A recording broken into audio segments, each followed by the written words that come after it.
Balik lagi di channel Pambudi 24. Nah, ini adalah serial podcast pertamaku. Kali ini aku mau membahas tentang Law of Attraction atau hukum tarik-menarik. Buat yang sudah tahu ataupun mungkin kalian yang masih belajar, apa sih hukum tarik-menarik dan apa kaitannya dengan kehidupan kita sehari-hari? Begini, hukum tarik-menarik adalah suatu hukum alam atau saya menyebutnya sebagai semesta atau kalian mungkin juga bisa menyebutnya sebagai kekuatan kekuatan Tuhan atau apa, tergantung dari kepercayaan kalian masing-masing. Kalau sebutan universalnya adalah mungkin semesta. Kalau saya seorang muslim adalah kekuatan Allah Subhanahu wa taala gitu ya. Jadi pada intinya, law of attraction ini adalah hukum tarik-menarik. Suatu peristiwa itu bisa terjadi karena ada sesuatu peristiwa lain di tempat lain di ruang dan waktu yang bersamaan dan itu akan menarik sebuah kejadian di waktu yang lain. Seperti itu. Nah, korelasinya apa sih dengan kehidupan kita sehari-hari?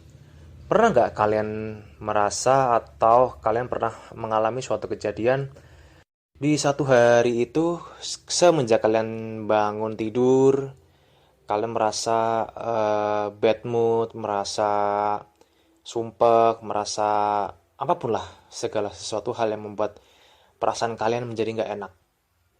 Dan eh, tiba-tiba selama satu hari itu banyak kejadian-kejadian buruk atau kejadian-kejadian yang membuat kalian itu merasa sedih atau mungkin lagi apes, mungkin pernah jatuh atau bagaimana pokoknya semua kejadian buruk itu. Nah, itu adalah manifestasi dari hukum tarik-menarik. Dan saya sudah mempelajari ini sejak tahun 2015.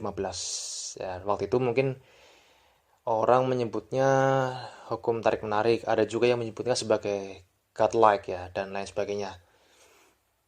Tapi kalau saya menyebut sebagai hukum tarik-menarik yang lebih universal dan bisa dipahami oleh banyak orang. Ketika kalian bangun pagi dengan suasana hati yang menyenangkan, hati yang tenang, hati yang damai, dan kalian merasakan energi positif dari dalam diri kalian, seolah-olah dalam sehari itu kalian akan merasakan berbagai macam keberuntungan yang terus datang.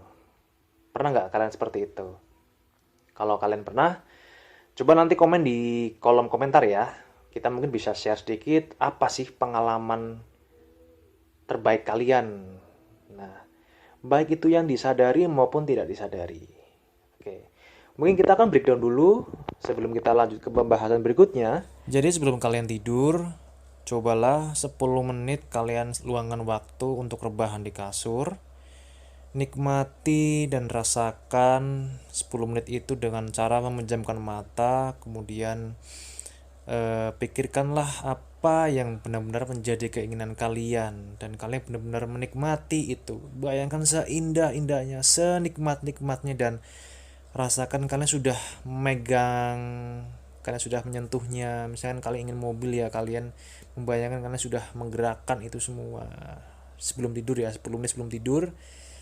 Nanti kalian akan masuk ke dalam fase yang namanya alpha gitu ya. Alpha adalah kondisi ketika kalian itu masih setengah antara mau tidur ataupun mau masih terjaga gitu ya, masih sebenarnya udah mau ngantuk tapi masih dengar suara-suara dari luar. Nah, nanti kalian bayangkan itu setiap harinya, berikan waktu 10 menit lah paling enggak untuk menikmati hal itu.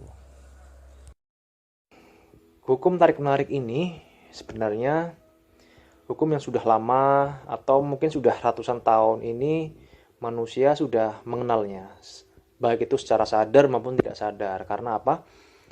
Dulu ketika kalian tahu mungkin ada Napoleon Hill, sang penguasa dari Prancis, dia menggunakan sugesti positif yang terus dia masukkan ke dalam dirinya. Setiap hari dia merasakan berbagai macam sugesti yang kuat yang dia masukkan ke dalam alam bawah sadarnya, dan itu mempengaruhi keadaan di sekitarnya. Karena apa? Karena hukum tarik-menarik ini ada beberapa tingkatan. Jadi kalau teman-teman yang mau mengaplikasikan ini, teman-teman harus pahami dulu mindsetnya. Mindsetnya adalah hukum tarik-menarik ini secara sadar atau tidak sadar itu sedari kecil kita sudah mempraktekannya. Misalkan gini, anak kecil itu ingin sepeda, gampangnya gitu ya, kepengen sepeda. Terus sama dia minta sama ayah ibunya, ayah ibu minta sepeda dong, aku mau belajar sepeda gitu, atau mau main sepeda biar kayak teman-temannya gitu. Tapi setelahnya dia bisa feel bahwa dia itu sudah punya sepedanya itu, dan entah kenapa si orang ini atau anak ini, maksudnya tidak memaksakan itu kepada orang tua mereka. Dan setiap harinya dia memikirkan sepeda-sepeda itu di dalam kepalanya, dia kemudian menggambarkannya di media tulisnya, di buku gambarnya, dia sedang menggambarkan, dia sedang menggunakan sepedanya bersama dengan teman-temannya, dan kemudian mereka balapan dan dia menang. Dari dalam alam bawah sadarnya itu terbangun sebuah imajinasi bahwa nanti di dekatnya itu atau di jalan-jalan yang dilalui itu dia pasti bermunculan banyak sepeda. Itu sama kalau kita misalkan minta, kayak saya misalkan contoh ya, minta tentang misalkan pengen mobil Alphard gitu. Pengen banget dari dulu mobil Alphard itu, bukan karena buat gaya-gayaan, bukan, tapi pengen suatu hari nanti saya punya mobil Alphard gitu.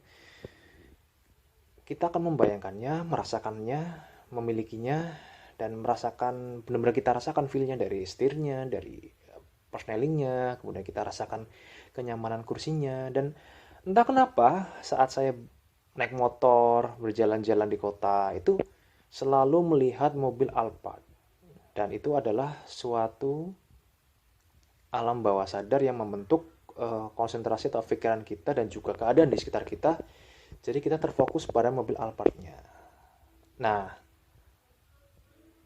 untuk kasus yang anak ini, setelah sekian lama dia membayangkannya, merasakannya, kemudian dia let go. Let go artinya dia ya udah lepasin aja gitu. Lepasin dalam artian ya udah, dikasih syukur, enggak ya nggak apa-apa. Jadi kuncinya adalah tidak terlalu ngarep gitu. Kemudian tiba-tiba beberapa hari kemudian ayahnya membelikannya sepeda baru untuknya, dan dia sangat senang akan sepeda itu.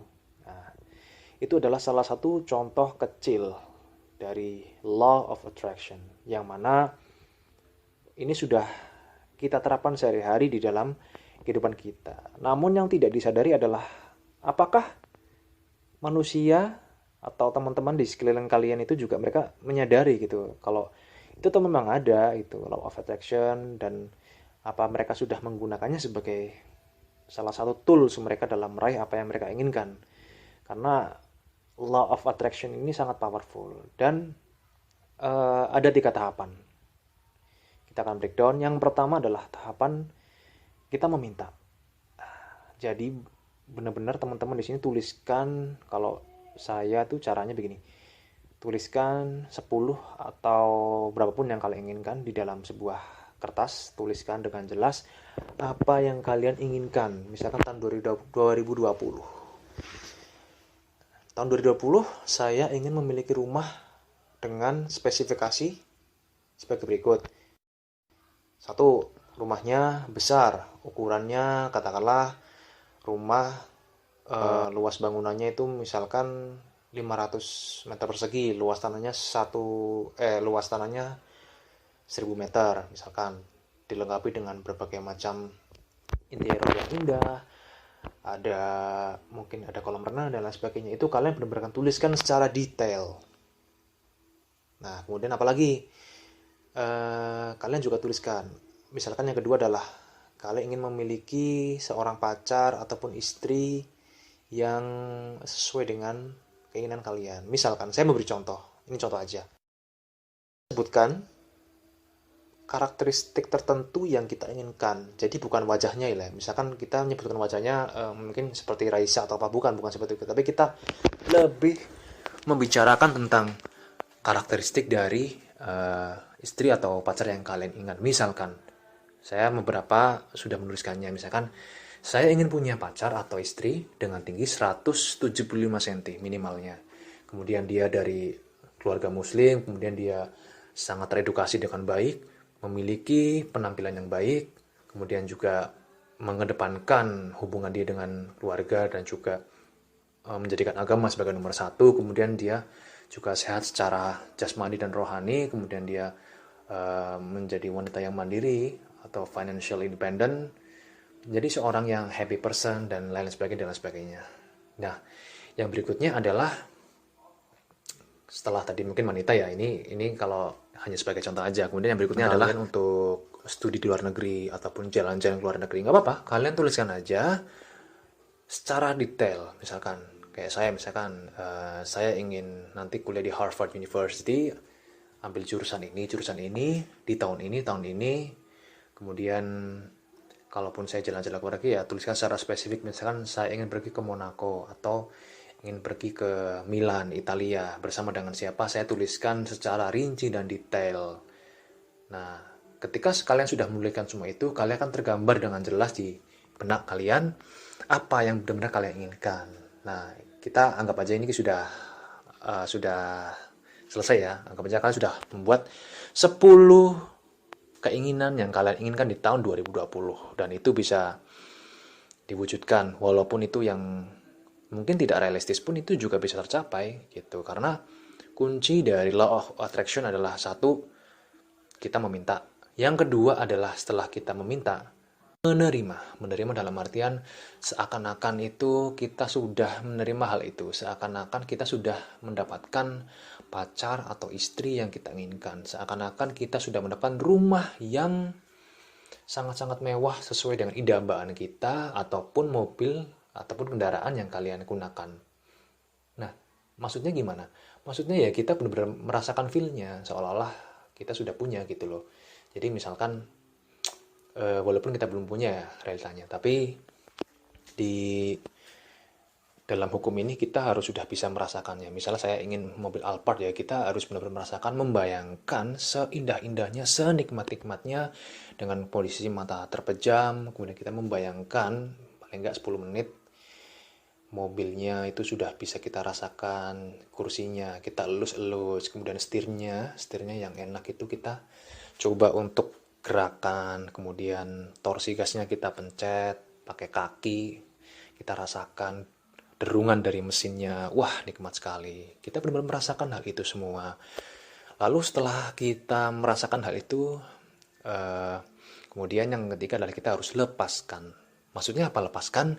Lepaskan adalah kita melepaskan atau kita let go kepada harapan dan keinginan yang kita sudah tulis dan juga sudah kita rasakan. Artinya kita tidak dalam posisi terlalu berharap atau istilahnya ngarep ya. Karena kuncinya di sini, kuncinya di nomor 3. Ketika kita sudah meminta, sudah merasakan, kita harus let go. Semakin sedikit tingkat ngarapan kita, maka potensi atau mimpi itu akan bakal menjadi nyata, akan lebih cepat, dan potensinya pun juga presentasinya jauh lebih tinggi dibanding kalau kita ngarep. Dan kunci dari ini adalah biarkan semesta atau kekuatan Allah Subhanahu wa taala itu bekerja. Kalian tidak perlu menanyakan bagaimana caranya, kapan waktunya. Itu kalian nggak perlu tahu. Yang perlu kalian kerjakan adalah apa yang kalian inginkan, kalian minta, kemudian rasakan dan syukuri itu.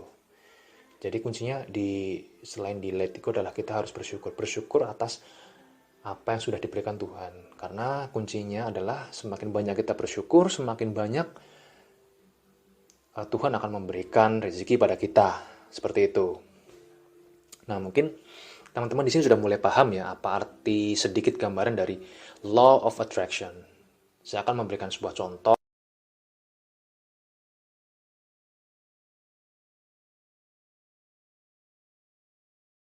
terjadi di kehidupan kita sehari-hari. Misalkan seperti ini.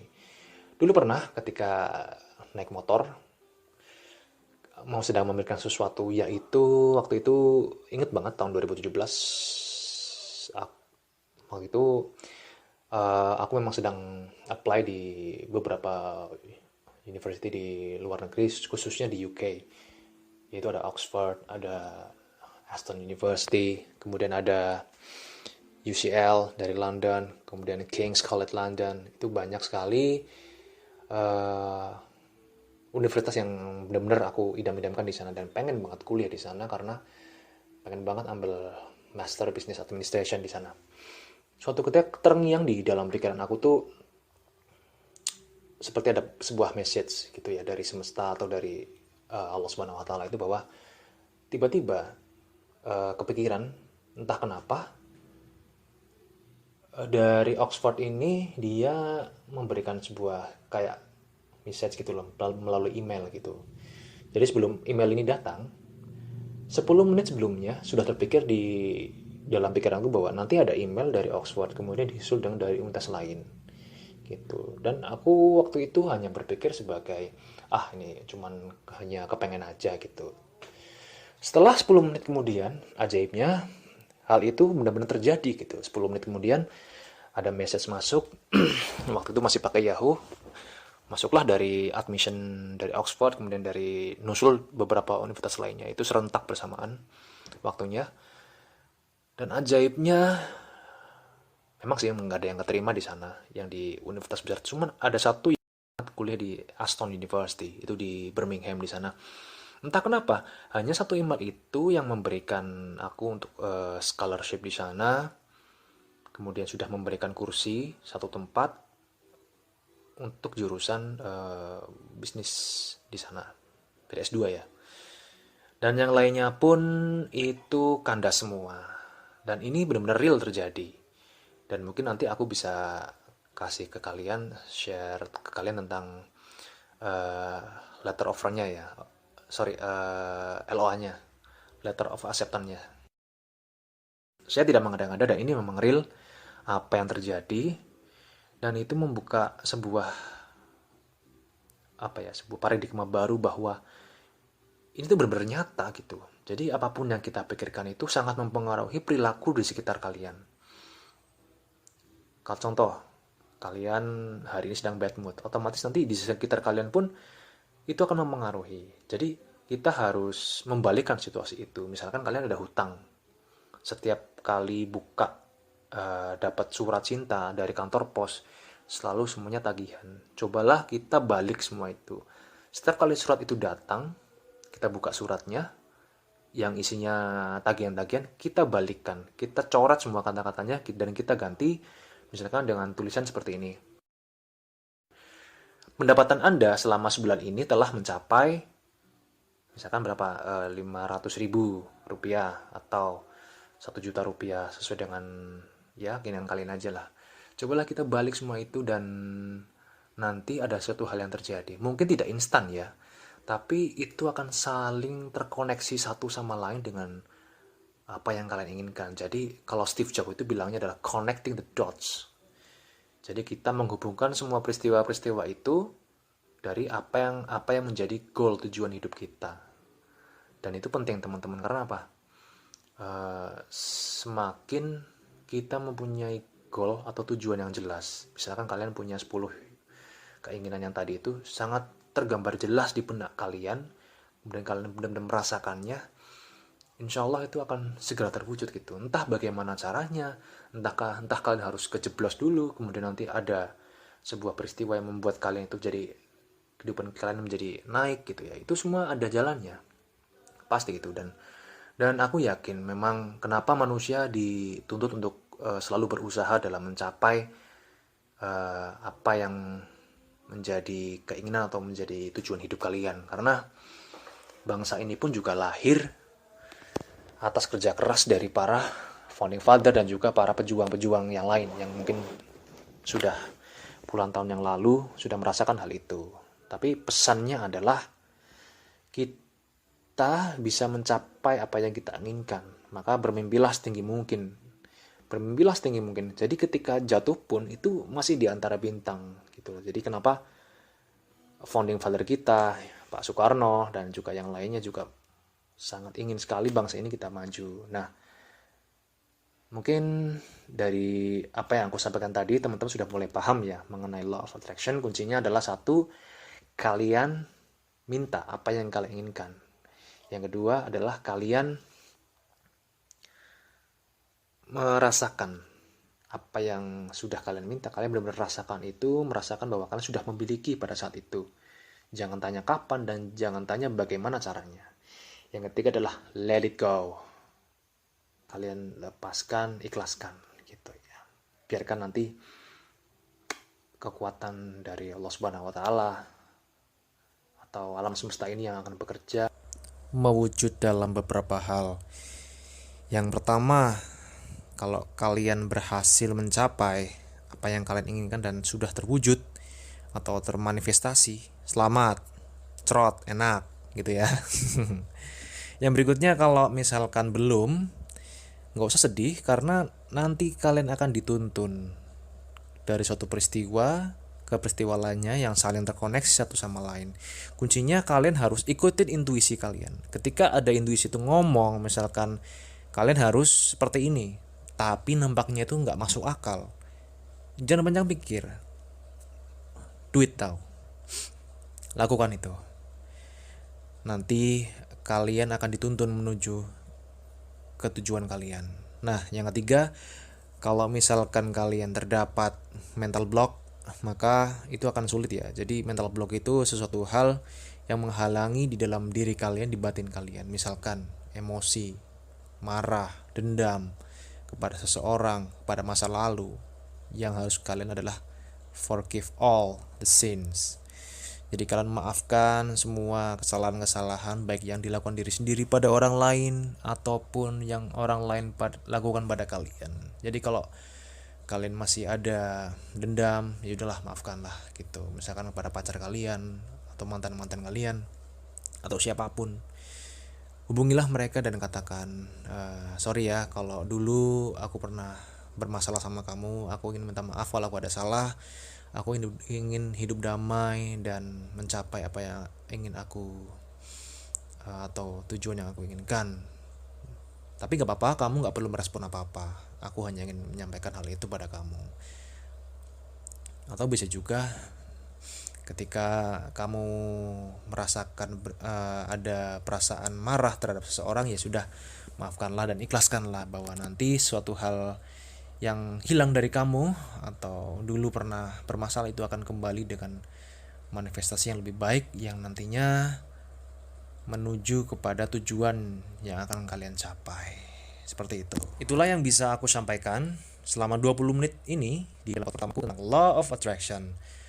Buat teman-teman yang punya pengalaman seru, pengalaman mengerikan, ataupun berbagai macam pengalaman yang lucu, mungkin bisa share di kolom komentar tentang Law of Attraction. Jadi kalian gak usah ragu-ragu ya, tuliskan aja di kolom komentar. Nanti kita akan bahas di video-video berikutnya masih tentang Law of Attraction dan video edukasi lainnya. Buat kalian yang belum subscribe channel ini, kalian bisa klik tombol subscribe, kemudian bantu channel ini untuk terus berkembang dan terus tumbuh supaya bisa memberikan edukasi tentang bisnis, tentang apapun itulah yang bisa aku share ke kalian, yang bisa memberikan manfaat buat kalian. Oke? Thank you for tonight and God bless you all.